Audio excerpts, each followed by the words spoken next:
안녕하세요, BTX입니다. 오늘은 고린도전서 15장 첫 번째 파트를 살펴보겠습니다. 바울이 고린도 형제 자매들에게 전하여준 중요한 복음의 핵심은 그리스도께서 성경대로 우리 죄를 위하여 죽으셨고 무덤에 묻히셨다가 구약 성경대로 사흘 만에 살아나셨다는 것입니다. 구약 성경의 예수님의 죽음, 장사, 부활은 직간접적인 묘사, 문자적, 비유적 표현으로 예언되었기 때문입니다. 바로 이 핵심 교리 위에 교회가 세워졌습니다. 또한 바울은 그리스도의 부활을 증언할 수 있는 목격자들도 많다고 합니다. 그들은 베드로와 12 제자들, 500명이 넘는 형제들, 예수님의 동생으로 추정되는 야고보 등입니다. 게다가 예수님은 부활 후 약 40일 동안 모든 사도들에게 나타나셨고 대다수의 증인들은 그 이후 20년이 지난 시점에도 여전히 살아 있었습니다. 또한 그리스도께서 승천하신 몇 년 후 맨 나중에 바울에게도 나타나셨다고 말합니다. 그는 하나님의 교회를 박해하여 사도라 불릴 만한 자격이 없음에도 불구하고 부활하신 예수님은 특별히 바울에게 당신을 보여주셨다고 증언하고 있습니다. 그가 교회를 핍박한 것은 곧 그리스도 주님을 핍박한 큰 죄였는데 주님은 자격이 없는 큰 죄인인 자신을 은혜로 용서하셨다고 말합니다. 용서받은 바울은 헛되이 은혜를 받지 않기 위해서 모든 사도보다 더 열심히 수고하였는데 이 모든 열심과 수고는 자신이 한 것이 아니고 자신과 함께 하신 하나님의 은혜였다고 고백하고 있습니다. 그런데 바울은 고린도 교회의 성도들 중 일부가 죽은 사람의 부활을 부인하였다고 말합니다. 이들은 당시 영혼은 선하지만 육체는 악하다는 이원론의 사상에 영향을 받았을지도 모릅니다. 그래서 악한 육체를 벗어버리고 순수한 영혼만이 살아야 하는데 그 악한 육체가 다시 살아난다는 복음의 회의를 느꼈을지 모릅니다. 만약 그렇다면 자기들의 문화 사상적 잣대로 복음을 판단하고 있었던 것이죠. 그러자 바울은 그리스도의 부활과 일반 성도의 부활은 함께 묶여 있다고 분명히 말합니다.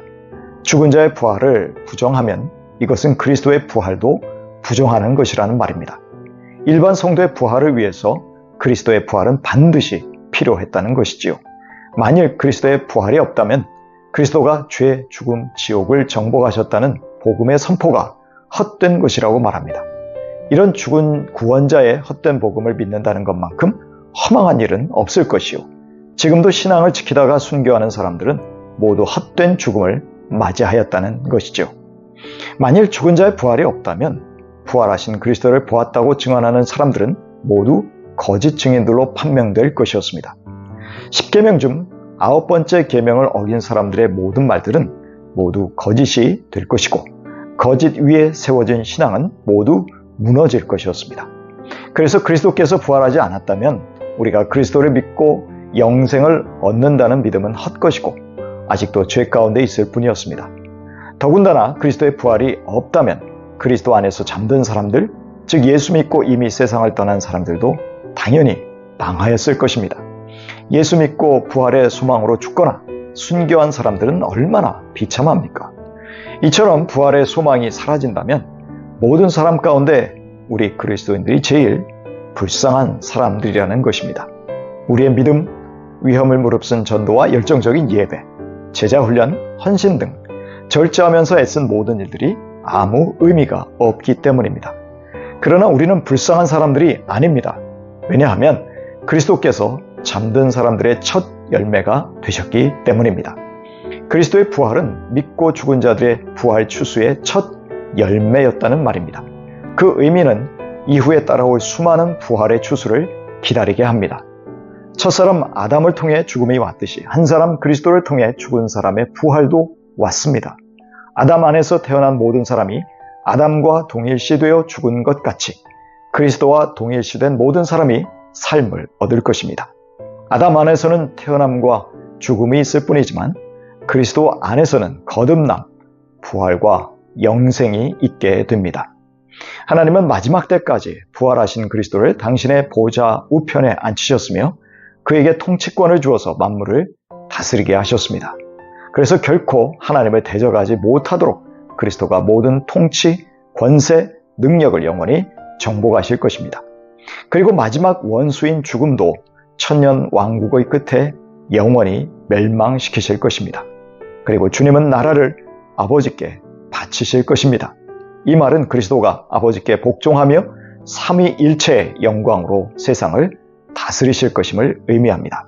바울은 부활이 없다면 죽은 사람을 위해 대신 세례를 받아서 그가 구원받게 한다는 행동이 얼마나 어리석으냐고 말합니다.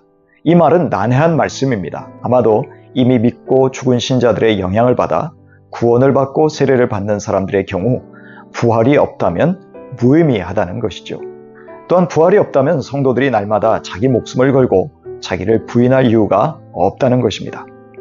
바울이 에베소에서 맹수와 싸웠다는 것은 그가 부활 때문에 자신의 생명을 위협하는 위험에도 맞섰다는 은유적인 표현입니다.